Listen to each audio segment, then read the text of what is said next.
पिताश्री, मैं इस प्रकार नहीं जाने दूंगा आपको।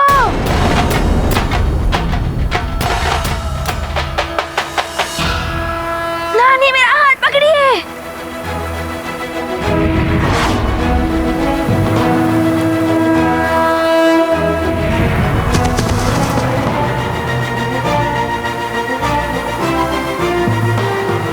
आप सब यहीं रुकिए, मैं अभी आता हूँ।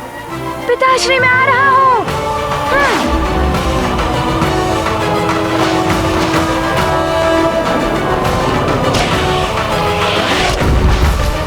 हनुमान! हनुमान!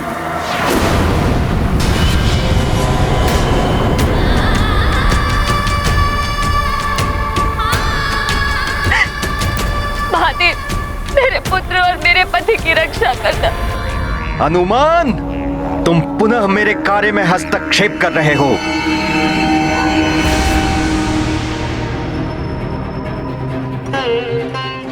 महादेव, हम आपके तीर्थ की यात्रा के लिए निकले थे। यदि मेरे पुत्र और पति को कुछ हो गया तो मैं भी अपने प्राण त्याग दूंगी। आपको हमारी सहायता करनी ही होगी।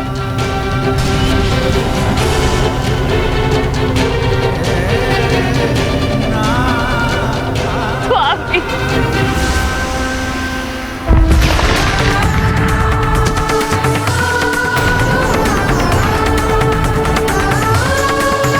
पिताश्री,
हनुमान!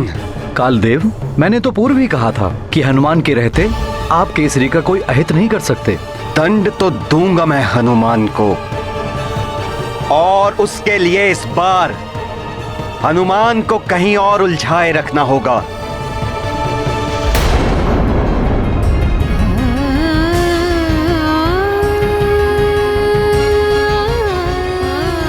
पिताश्री, अब ठीक तो है ना?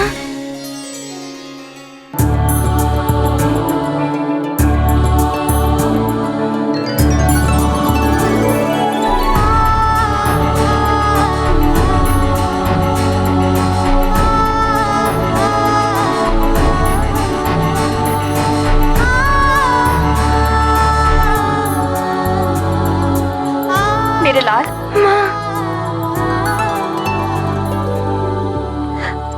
आज पुनः तुमने हम सबको रक्षित कर दिया। कितनी भाग्यवान हूं मैं कि तुम मेरे पुत्र हो।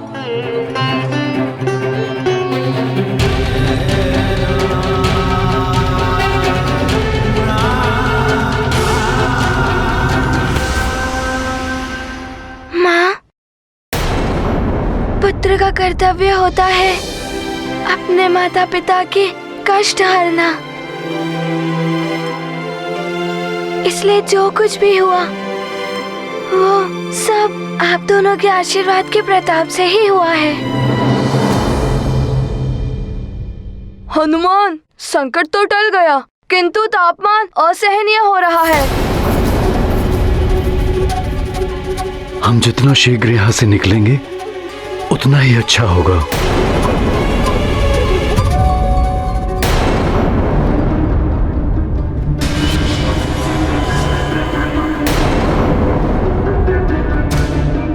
रुकिए पिताश्री,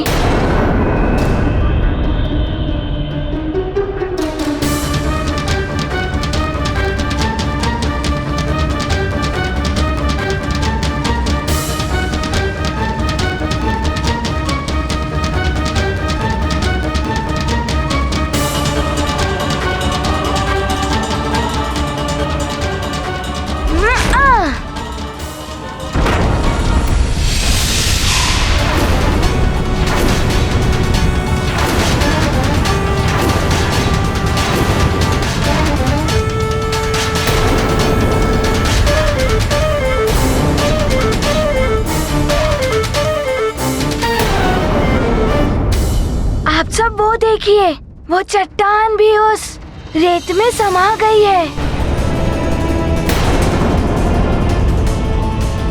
इस मार्ग से आगे बढ़ना अनर्थकारी हो सकता है।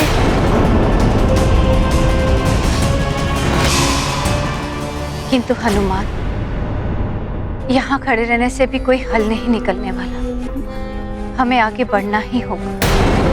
हनुमान, इस क्षेत्र को तुम हमें उड़ाकर पार करवा सकते हो ना? मित्रों, तीर्थ यात्रा पद यात्रा से ही करनी चाहिए, तभी अधिक फलदायी होती है। किंतु फिर हम आगे जाएंगे कैसे?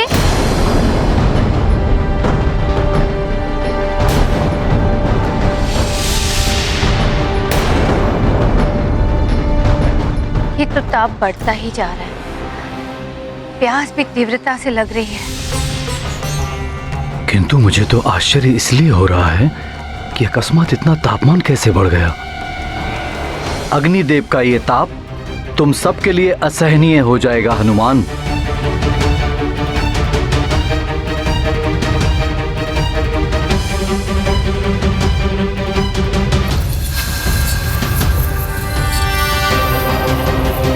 तापमान बढ़ेगा, प्यास बढ़ेगी, और जब सब प्यास से व्याकुल हो उठेंगे, हनुमान को जल के लिए जाना ही होगा। और जैसे हुआ हनुमान केसरी से दूर, मृत्यु होगी केसरी के समीप। बहुत प्यास लग रही है, कोई जल ला दो। जल, जल।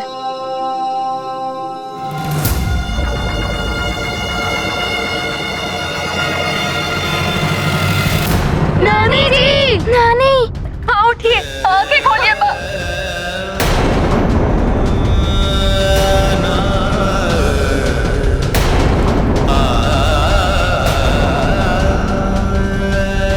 तापमान असहाय होता जा रहा है।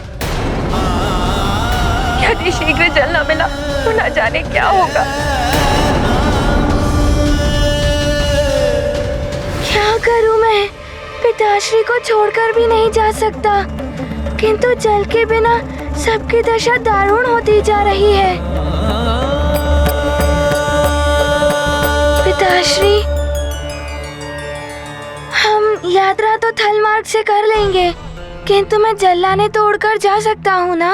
हाँ पुत्र, संकट काल में तुम ऐसा कर सकते हो। किंतु मित्र, इस मरुथल में तो दूर दूर तक जल का कोई चिन्ह दिखाई ही नहीं दे रहा है। पुत्र हनुमान, आसपास देखो, यदि इस मरुथल में कोई पक्षी दिखाई दे तो जल वही होगा। किंतु हनुमान, शीघ्र लौट कर आना पुत्र। तुमसे ही हम सबका साहस बना हुआ है। मैं भी अब सबसे दूर नहीं जाना चाहता, किंतु विवशता है। फिर भी मैं शीघ्र आ जाऊंगा।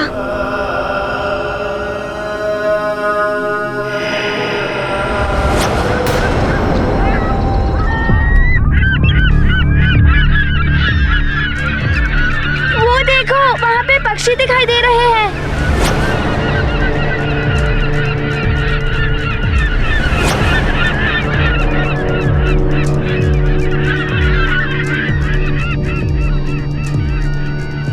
मैं अभी उस ओर जाता हूँ। हाँ पुत्र, शीघ्र ही जल लेकर आओ। तुम्हारी नानी का स्वास्थ्य बिगड़ता जा रहा है। जी पिताश्री, मैं शीघ्र आ जाऊंगा। हनुमान, हम भी तुम्हारे साथ चलते हैं। हम तीनों मिलकर अधिक जल ले आएंगे। ठीक है, चलो।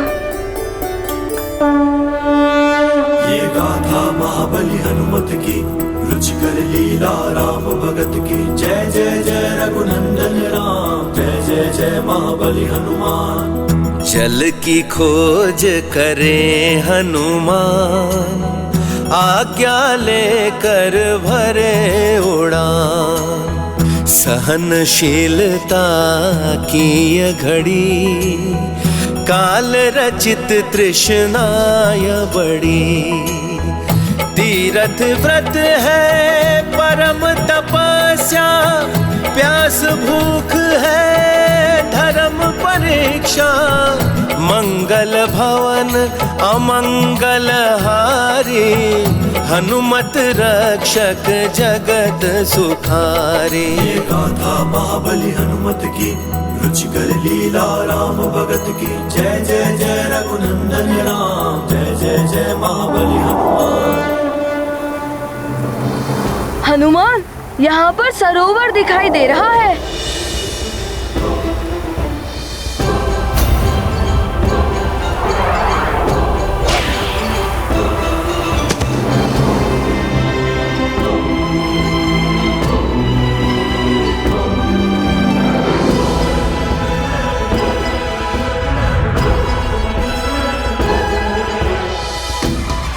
मित्र, थोड़ा जल पी लेते हैं।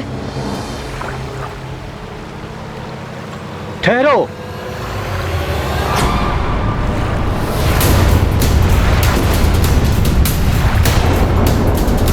मित्र, मित्र नल, क्या हुआ इसको? किसने की ऐसी दशा? वानर बालक,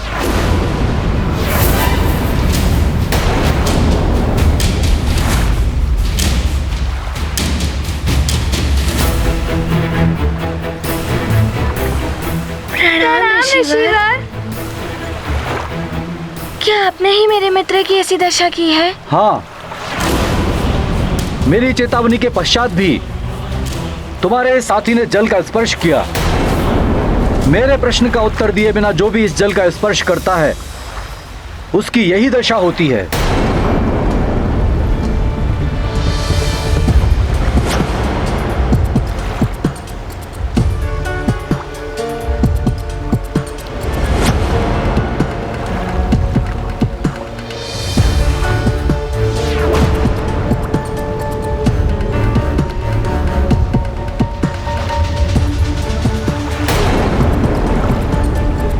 सभी मूर्ति बन गए हैं। बालक, मेरे प्रश्न का उत्तर दिए बिना तुम भी जल लेने की चेष्टा करोगे तो तुम्हारी भी यही दशा होगी।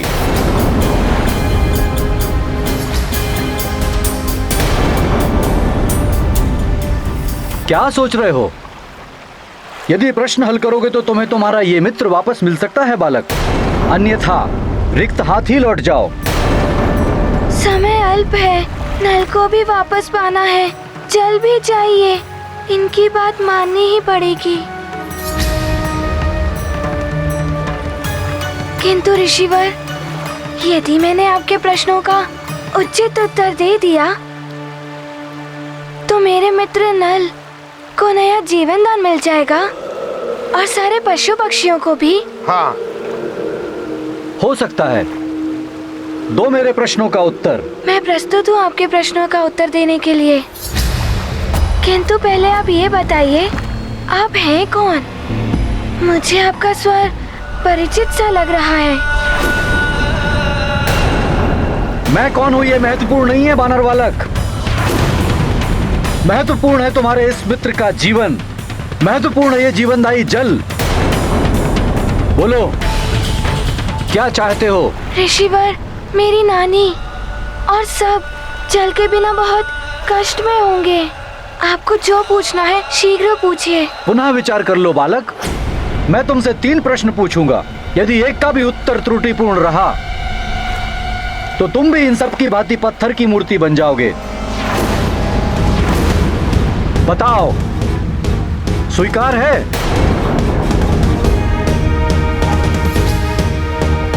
मुझे स्वीकार है। 3 प्रश्न। हनुमान, तुम 3 प्रश्न के उत्तर दे दोगे, किंतु मृत्यु के लिए 3 क्षण भी पर्याप्त होते हैं।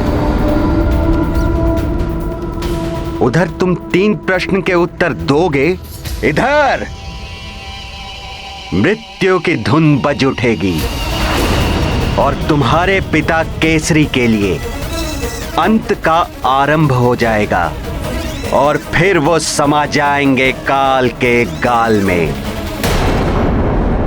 माँ की दशा तो चिंताजनक होती जा रही। न जाने क्या होने वाला। धीरज रखो अंजना, हनुमान जल लेकर आता ही होगा।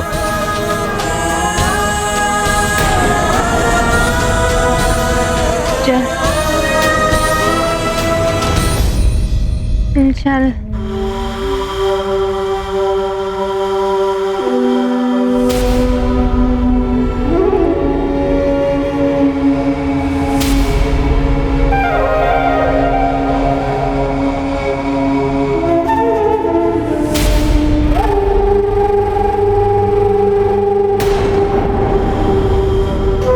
ये ध्वनि कैसी?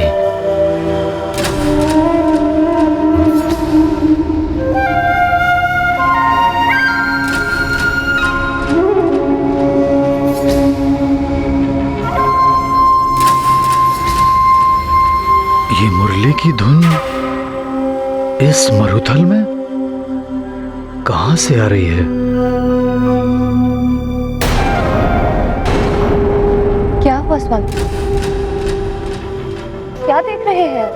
ये मुरली की धुन, न जाने इस मरुथल में मुरली बजाने वाला कौन आ गया?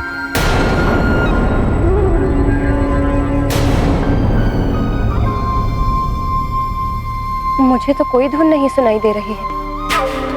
कदाचित आपको भ्रम हुआ है स्वामी। हाँ, मुझे भी सुनाई नहीं दे रही। मुझे तो स्पष्ट सुनाई दे रही है। उस पर्वत की ओर से सुनाई दे रही है मुझे मुरली की धुन। अवश्य उसके पास जल होगा अंजना। तुम मां का ध्यान रखना, मैं जल लेकर आता हूं। किंतु स्वामी, मुझे मां के पास ही रहना होगा। सैनिकों, महाराज के पीछे जाओ, उनकी सुरक्षा आवश्यक है। जी महारानी जी। जी महारानी जी।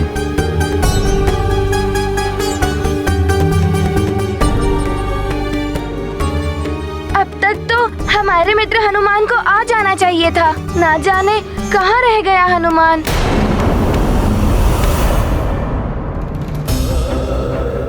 मेरा मन कुछ विचलित सा हो रहा है। प्रतीत हो रहा है जैसे कुछ अनिष्ट होने वाला है। मेरा प्रथम प्रश्न, वो क्या है जो कभी परिवर्तित नहीं होता?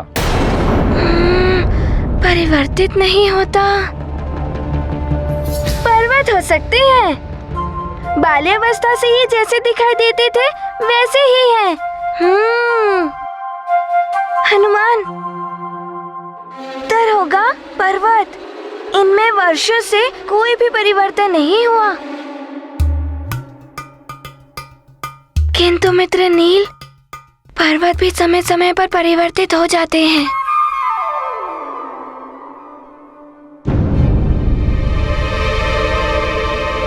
जो अगोचर है अर्थात दिखाई नहीं देता किंतु सदा स्थित रहता है, वो है सत्य। सत्य कभी परिवर्तित नहीं होता पुत्र। ऋषिवर, मेरा उत्तर है सत्य। सत्य कभी परिवर्तित नहीं होता। उचित उत्तर बालक।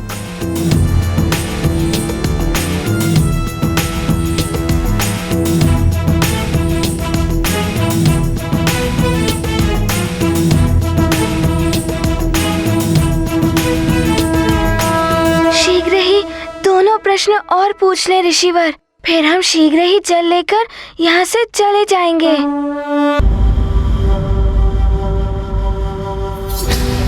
माँ को बहुत आवश्यकता है जल की। यदि उस मुरली बजाने वाले के पास तनिक सा भी जल मिल गया तो उनके लिए अच्छा हो जाएगा। बालक, तुमने प्रथम प्रश्न का उत्तर तो अति उत्तम दिया है।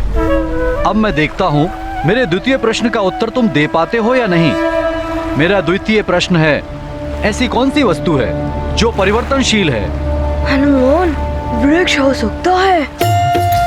उस पर प्रतिदिन पत्ते पात आते रहते हैं। नहीं तो धरती भी हो सकती है। जैसे वो धरती पहले हरी भरी थी, अब मरुथल हो गई है। शीघ्र उत्तर दो हनुमान, वहाँ सब व्याकुलता से प्रतीक्षा कर रहे होंगे। अब तो तुम यहाँ उलझ चुके हो हनुमान। जितना विलंब, जितनी प्रतीक्षा, उतना ही अच्छा।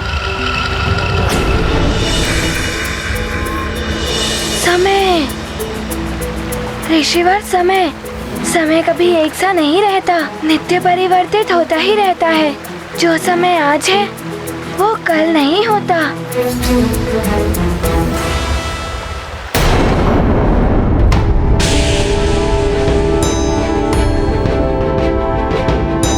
क्या हुआ ऋषिवर, शीघ्र बताइए, मैंने उचित उत्तर दिया कि नहीं? शीघ्र बताइए ना ऋषिवर, मुझे विलंब हो रहा है।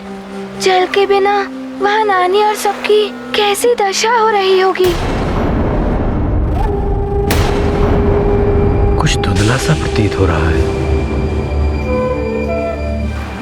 वो समय ही है जो परिवर्तनशील रहता है और तुमने पूर्णतया उचित उत्तर दिया है।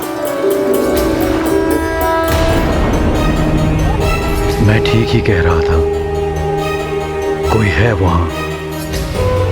प्रतीत हो रहा है कुछ भैंसें हैं वहां पर,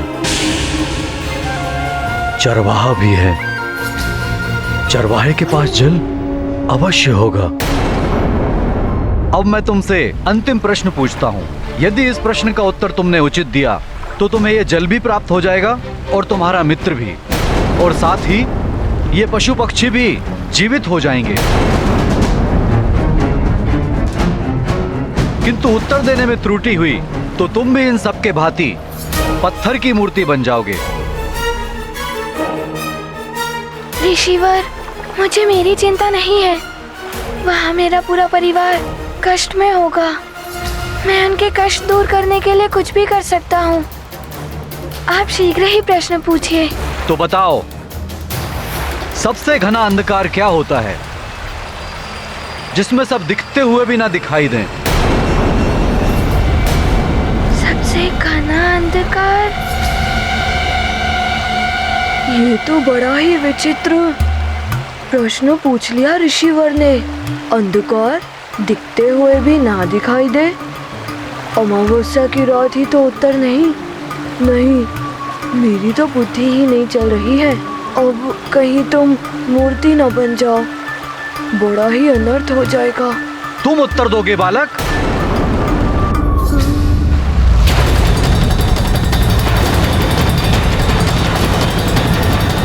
हनुमान, मनुष्य के जीवन का सबसे बड़ा अंधकार है अविद्या एवं अज्ञान।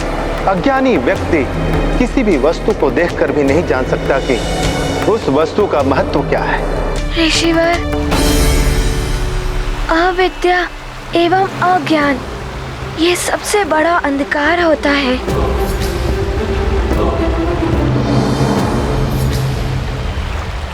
ऋषिवर, मैंने उचित उत्तर दिया ना?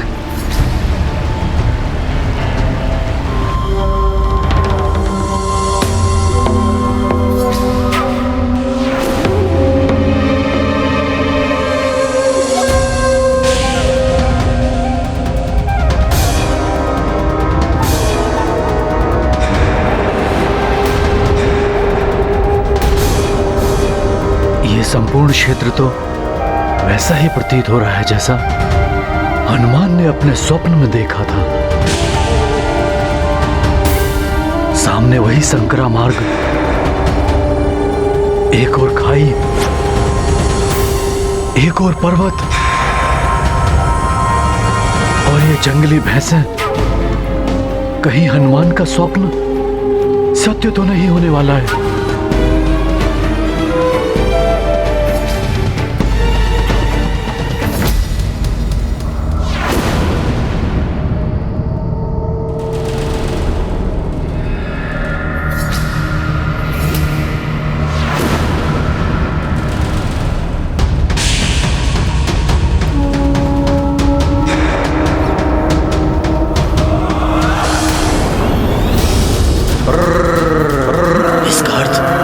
मृत्यु निश्चित है, जो भैंसों के रूप में मेरी ही ओर बढ़ रही है।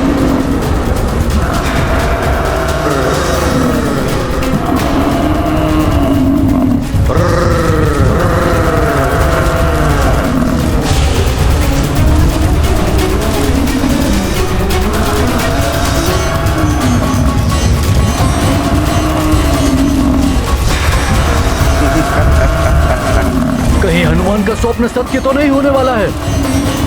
ऋषिवर, मुझे मेरे परिवार की चिंता हो रही है। शीघ्र बताइए ना, मेरा उत्तर उचित है ना? बालक, तुम्हारा उत्तर उचित है।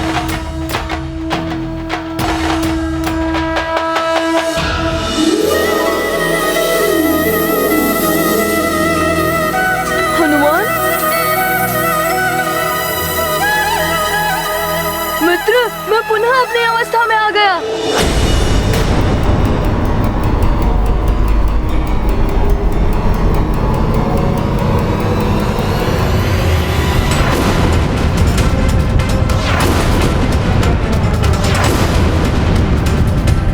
प्रणाम चित्रगुप्त जी।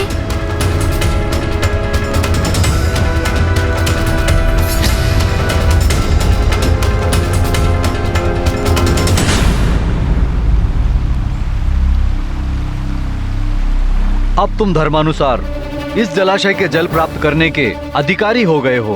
चित्रगुप्त जी, इसीलिए मुझे आपका स्वर परिचित सा लग रहा था। किंतु आप यहाँ क्या कर रहे हैं? आप तो यमलोक में प्राणियों के पाप पुण्य का लेखा जोखा करते हैं, फिर आप ये क्यों कर रहे हैं? हनुमान, पाप पुण्य के अनुसार दंड या पुरस्कार प्रदान करने में, सहायता करने में मेरा एवं समस्त अन्य देवताओं का भी कर्तव्य होता है। इसलिए मैं जो भी कर रहा था, मात्र कालदेव की आज्ञा का पालन ही कर रहा था। कालदेव की आज्ञा का पालन?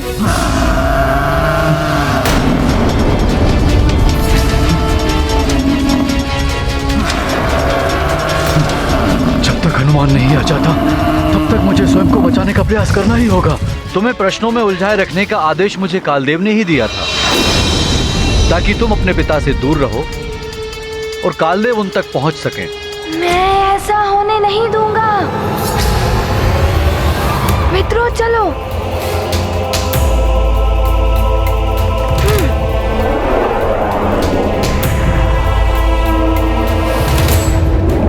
शीघ्र चलो।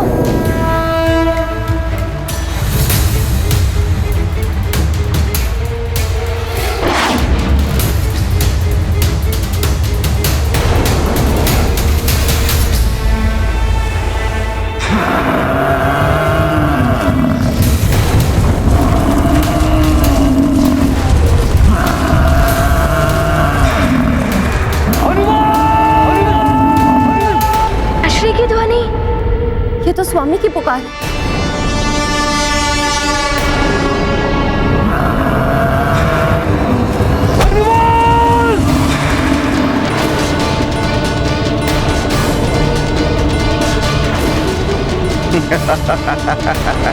हनुमान! ये तो ठीक वैसा ही दृश्य है जैसा मैंने स्वप्न में देखा था। पिताश्री! हनुमान, देखता हूँ अब कैसे रक्षित करते हो अपने पिता को काल से। हनुमान, तुम कुछ नहीं कर पाओगे।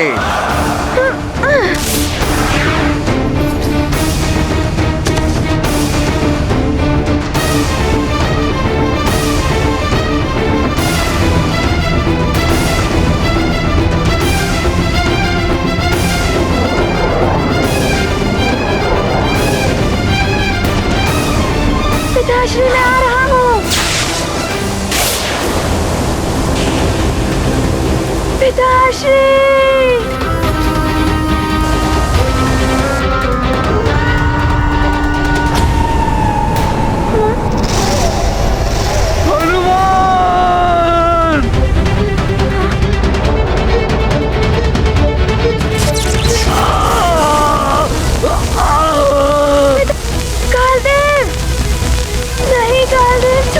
पिताश्री को कालदेव!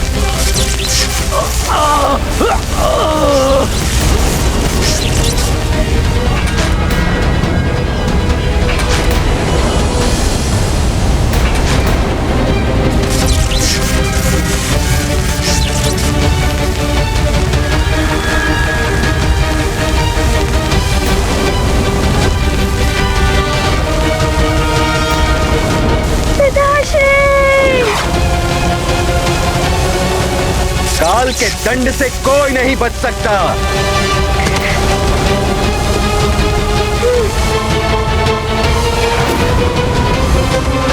पिताश्री!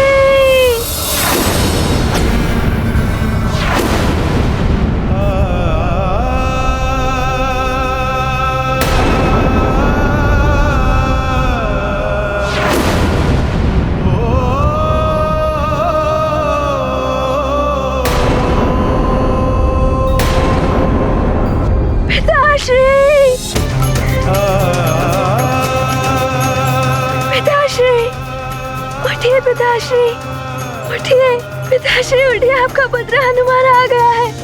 उठिए पिताश्री, उठिए ना पिताश्री, आपका पुत्र हनुमान आ गया है। पिताश्री उठिए ना, पिताश्री मेरी पुकार सुनिए पिताश्री, उठिए पिताश्री, पिताश्री। हनुमान,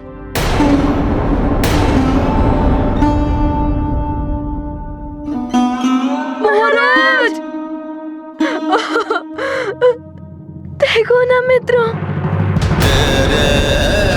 तुम्हारा स्वप्न सत्य हो गया हनुमान। नहीं, नहीं, मेरा स्वप्न कभी सत्य नहीं होगा। मेरे पिताश्री अभी उठ जाएंगे। उठिए ना पिताश्री, आप उठ जाएंगे अवश्य। उठिए, मुझसे बात करिए।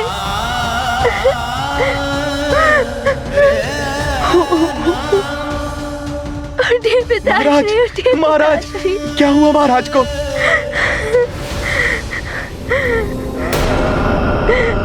महाराज!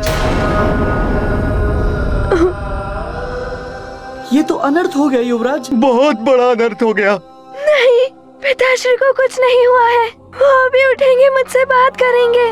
उठिए पिताश्री, अपने नेत्र खोलिए। कालदेव, आप ऐसा नहीं कर सकते। मेरे पिताश्री को मुझसे नहीं छीन सकते कालदेव।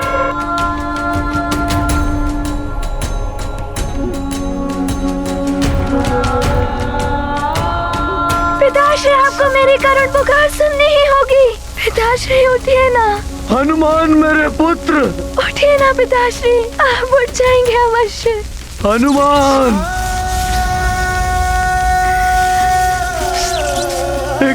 एक बालक को उसके पिता से दूर मत कीजिए। मुझे जाने दीजिए कालदेव।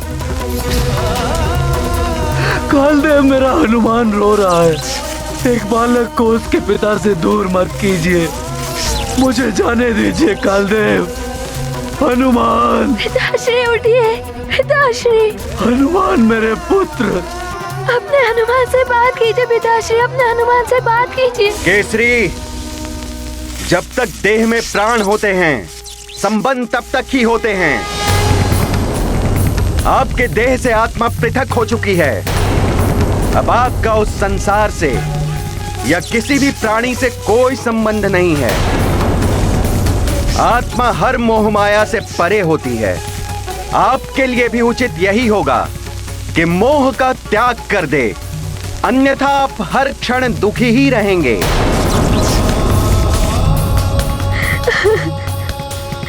मेरे पुत्र के नेत्रों से बहते हुए अश्रु देखिए।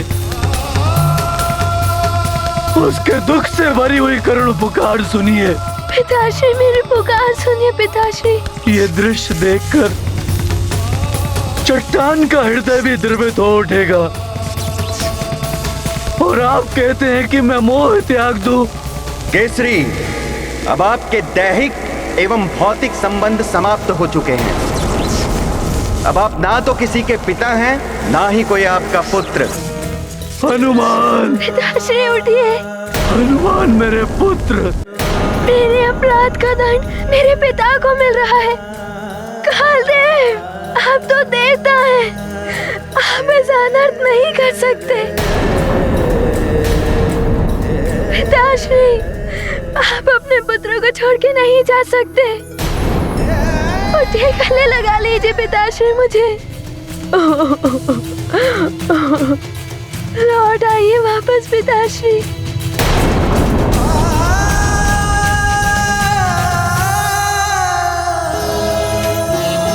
केसरी, अब आप विलाप करते हुए, रोते बिलखते हुए चलिए काल लोक, चाहे शांति को धारण करके चलें, किंतु अब आपका पृथ्वी लोक से संबंध समाप्त हो चुका है।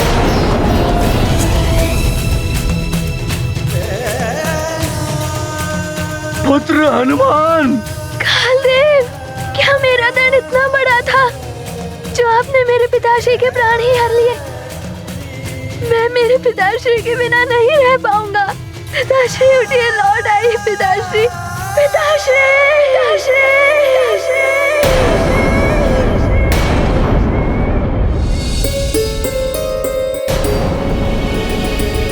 हनुमान,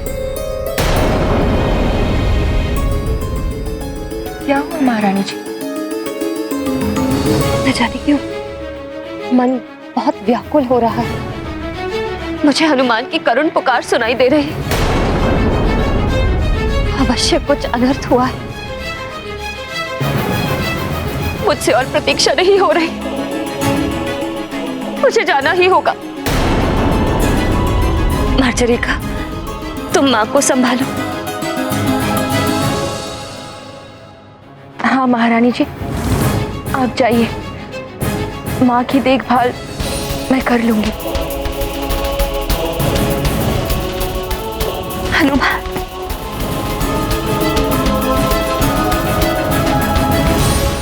पिताश्री, नेत्र खोलिए पिताश्री, पिताश्री उठिए, लौट आइए पिताश्री, लौट आइए। हनुमान छोटा सा बालक है, आपके बिना नहीं रह पाएगा। लौट आइए पिताश्री, लौट आइए। कालदेव, मुझे छोड़ दे कालदेव। नहीं, मत ले जाइए मुझे। कालदेव, छोड़ दीजिए कालदेव। पिताश्री, कालदेव ने मुझे आपका भी अपराधी बना दिया है। मेरे कारण आपके प्राण छिन गए।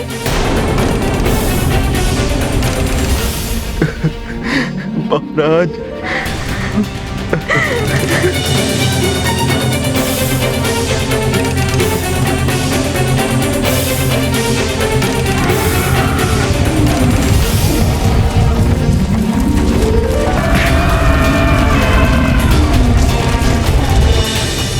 उस दुष्स्वप्न ने चेतावनी दे दी थी।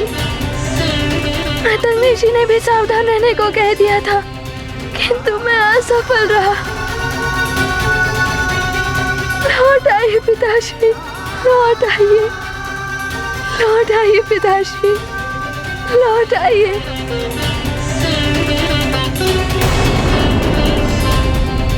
नेत्र खोलिए अपने पिताश्री, नेत्र खोलिए।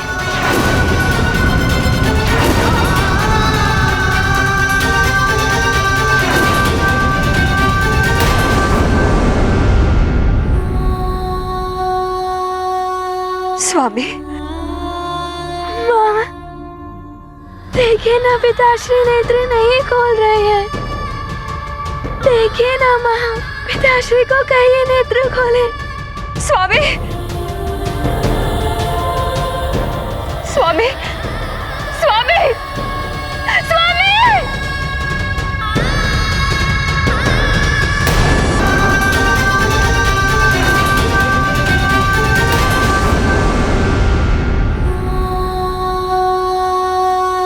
स्वामी, माँ, देखिए ना पिताश्री नेत्र नहीं खोल रहे हैं। देखिए ना माँ, पिताश्री को कहिए नेत्र खोले। स्वामी, स्वामी, स्वामी, स्वामी। नहीं, ये सत्य नहीं हो सकता। स्वामी,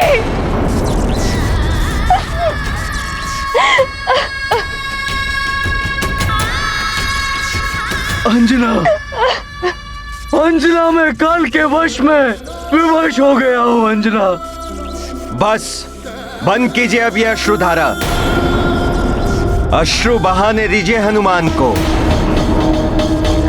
उसे भी तो आभास होना चाहिए कि क्या होता है काल के नियमों का उल्लंघन करने का दंड। नियम है तो यम है।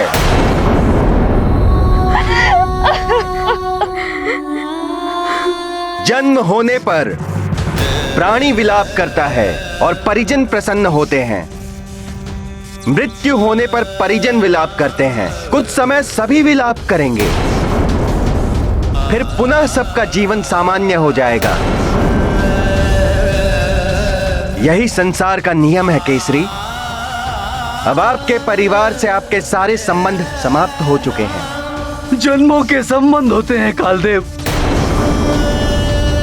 अभी तो मैं कुछ भी नहीं कर पाया हूं अपने परिवार के लिए, समाज के लिए और इस समस्त संसार के लिए मुझे बहुत कुछ करना है कालदेव, बहुत कुछ। मुझे कुछ जीवन दान और दे दीजिए कालदेव। जितना आपके पास समय था उसके अनुसार आप जितना कर सकते थे आप कर चुके हैं। अब अपने पुत्र को भी करने दीजिए कुछ।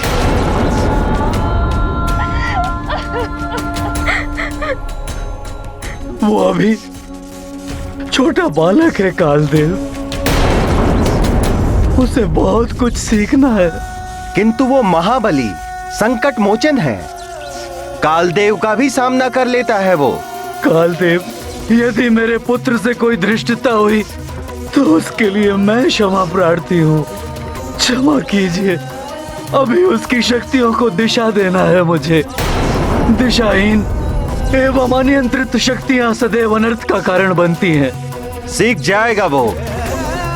इस प्रकार जब उसे दंड मिलेगा तब उसकी शक्ति नियंत्रण में स्वयं ही आ जाएगी और फिर उसकी माँ है उसे संस्कार देने के लिए। कैसे करेगी वो अकेली इस संसार का सामना?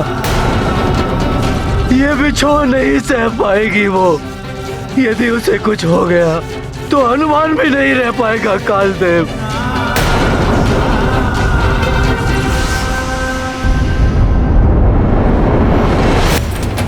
ये क्या हो रहा है देवेश्वर?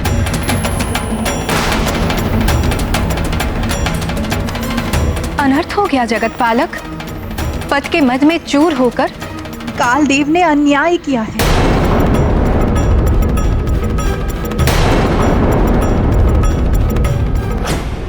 क्या हुआ?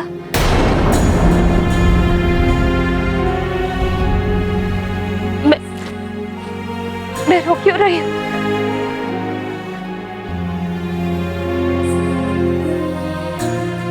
स्वामी अभी उठेंगे। कुछ नहीं हुआ मेरे स्वामी को। हनुमान, मेरे लाल, मत रो पुत्र, कुछ नहीं होगा।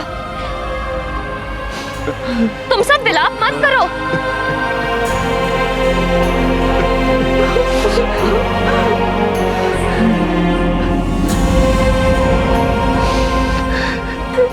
ऐसे क्या देख रहे हो मुझे पुत्र? अरे पिताश्री तुमसे बहुत प्रेम करते हैं, तुम उठाओ अपने पिताश्री को। मेरी मृत्यु ना हनुमान सहन कर पाएगा ना अंजना। मेरे परिवार पर दया कीजिए कालदेव, दया कीजिए कालदेव। छोटा सा परिवार है मेरा कालदेव, मेरे बिना टूट कर रह जाएगा, बिखर जाएगा मेरा परिवार कालदेव, बिखर जाएगा।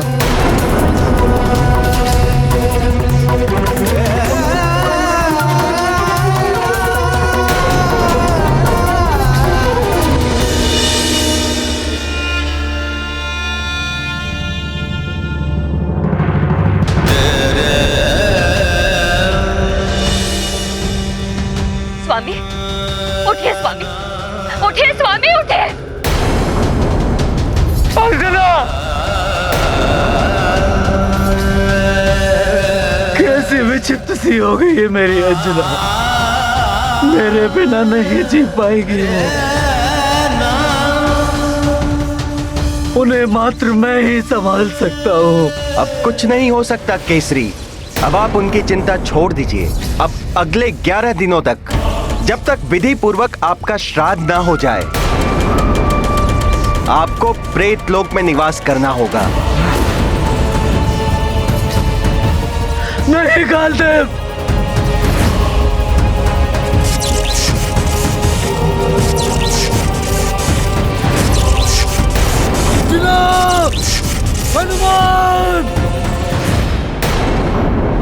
हनुमान, तुम्हारे पिताश्री को उठना ही होगा।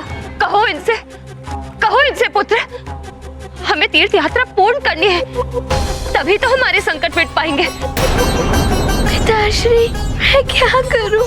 अब आप ही समझाइए माँ को।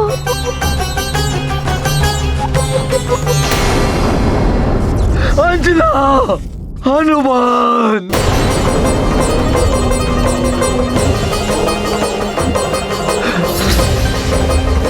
अंजना, हनुमान।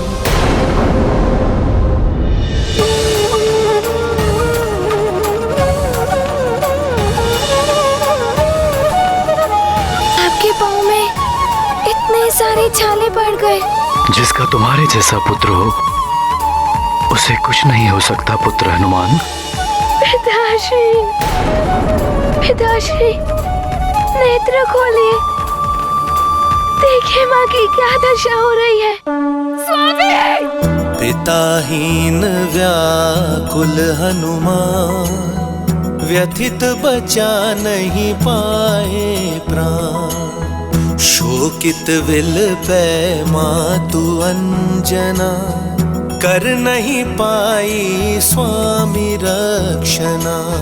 परम दुखी सब सोचे मन में, राजा मरण दूरिक वन में। शोक शोक अति शोक प्रसारा, बाल मारुति पाए न पारा। ये गाथा महाबली हनुमत की, रुचिकर लीला राम भगत की। जय जय जय रघुनंदन राम, जय जय जय महाबली हनुमान।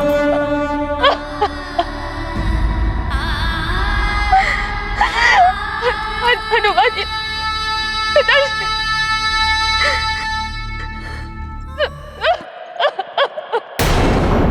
नेत्र खोलिए ना पिताश्री।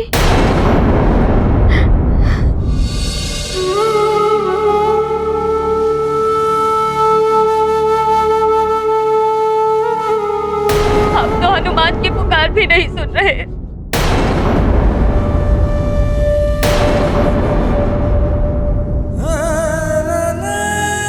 केसरी जी,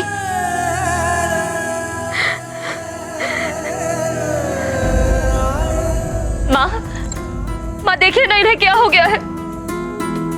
केसरी जी, महाराज, केसरी जी, केसरी जी, महाराज। माँ देखिए ना, ये तो हनुमान की भी नहीं सुन रहे हैं। आप ही इनसे कहिए ना कि हनुमान सबके लिए जल ले आया है, अब सबकी प्यास बुझ जाएगी।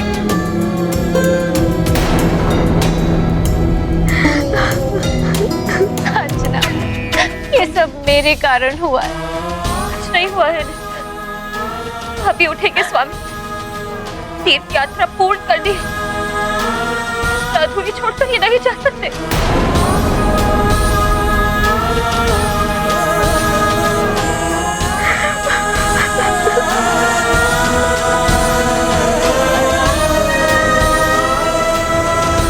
हनुमान, ये तुलसी पत्र अपने पिता के मुख में रख दो और ये जल भी प्रदान करो पुत्र।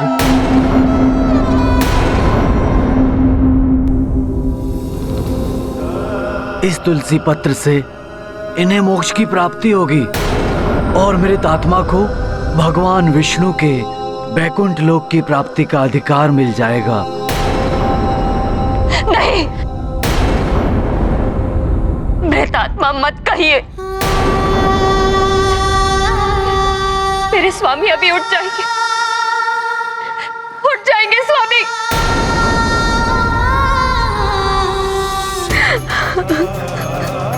मैं ही दोषी हूँ, ना मुझे प्यास लगी, ना ही हनुमान केसरी जी को छोड़कर दूर जाता।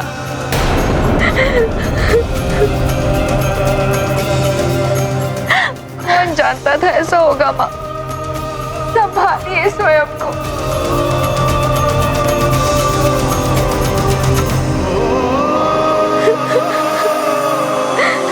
कितनी अभागिन हूं मैं। मेरे ही कारण मेरी पुत्री का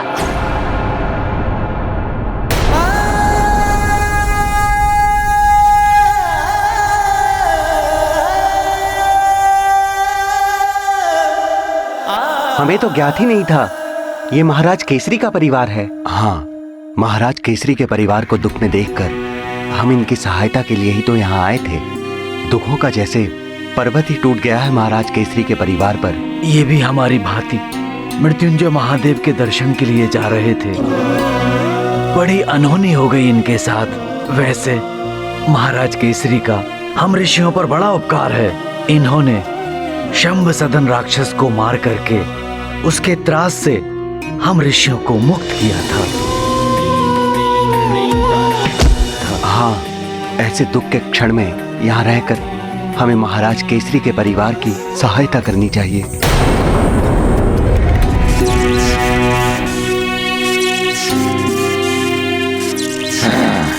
चलिए।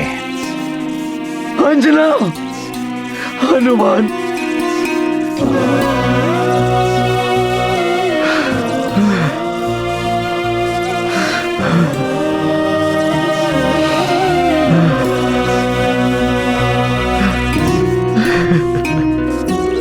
अंजना,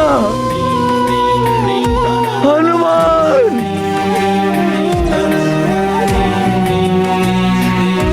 हनुमान जैसे अबोध बालक से कैसे कोई इतना बड़ा अपराध हो सकता है जो उसके परिवार को इतना भीषण दंड दिया गया।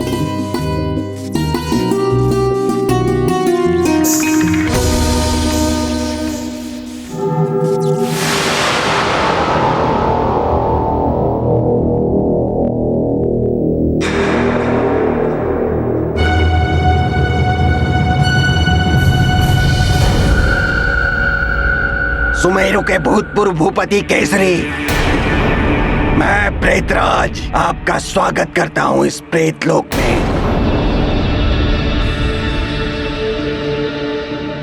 केसरी जी, अब ये मोह माया छोड़ दीजिए, उस संसार से संबंध तोड़ दीजिए, अन्यथा आपको भयंकर कष्ट भुगतना होगा।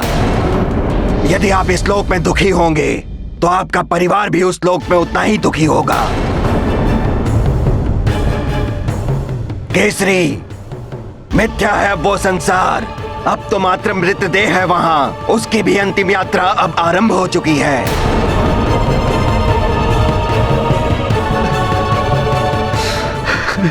गुरुजी, अंतिम संस्कार की सभी व्यवस्था हो चुकी है, समस्त सामग्री भी आ चुकी है, आसपास के राज्यों से भी लोग आ रहे हैं महाराज केसरी को अंतिम विदाई देने के लिए। हाँ, मैं महाराज केसरी के परिवार वालों को सूचित करता हूँ कि वो अंतिम संस्कार की विधि को संपन्न करें। जी गुरुजी।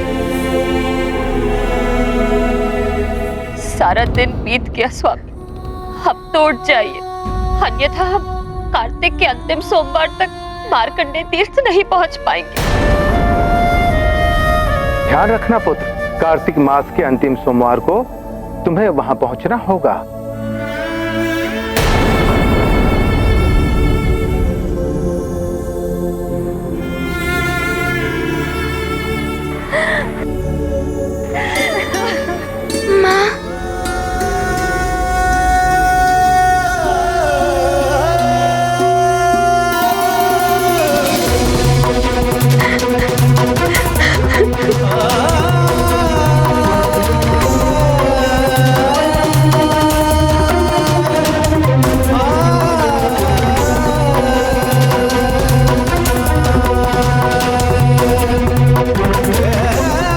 महारानी जी, हम आपकी दुख की घड़ी में आपके साथ हैं, परंतु महाराज केसरी के मृतदेह को अब अधिक समय तक रखा नहीं जा सकता।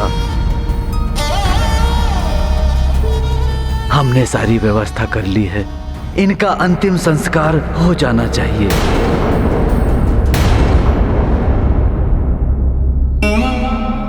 नहीं ऋषिवर, नहीं।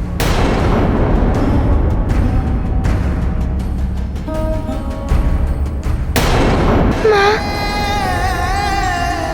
ना मैं पिताश्री को तीर्थ यात्रा पर जाने के लिए कहता और ना ही ये सब होता। कैसा संकट मोचन हूँ मैं। मेरे ये पुत्र का जीवन व्यर्थ है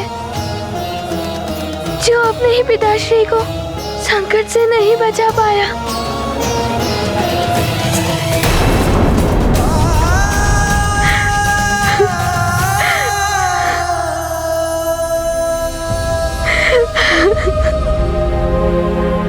ऐसा मत कहो पुत्र।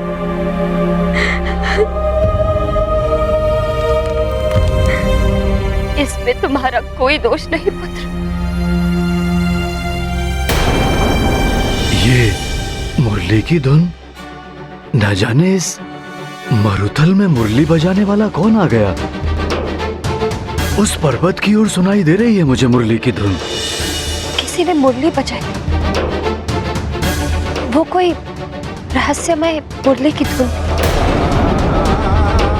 उसी को सुनकर तुम्हारे पिताश्री दौड़े दौड़े चले गए। मुरली की धुन रहस्यमय सी। मेरे स्वामी अभी लौट कर आएंगे। जिसने भी उन्हें हमसे दूर किया है वो अधिक समय तक उन्हें अपने पास नहीं रोक पाएगा।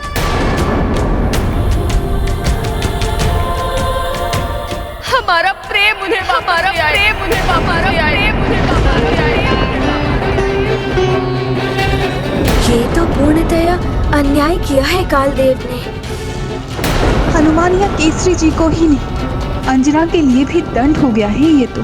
अपने नियम में कालदेव कठोर हैं, किंतु वे आपके विधान में हस्तक्षेप कर रहे हैं। आपकी दी हुई सांसें कैसे छीन सकते हैं वे केसरी? रानी जी, जो सत्य है उसे हम सबको स्वीकार करना ही पड़ेगा।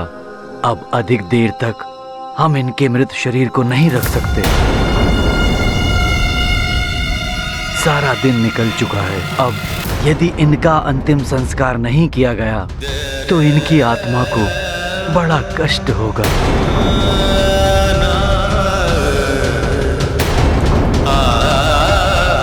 हनुमान पुत्र, हमने अंतिम संस्कार की सारी व्यवस्था कर ली है। अब आपको अंत विधि पूरी करनी है।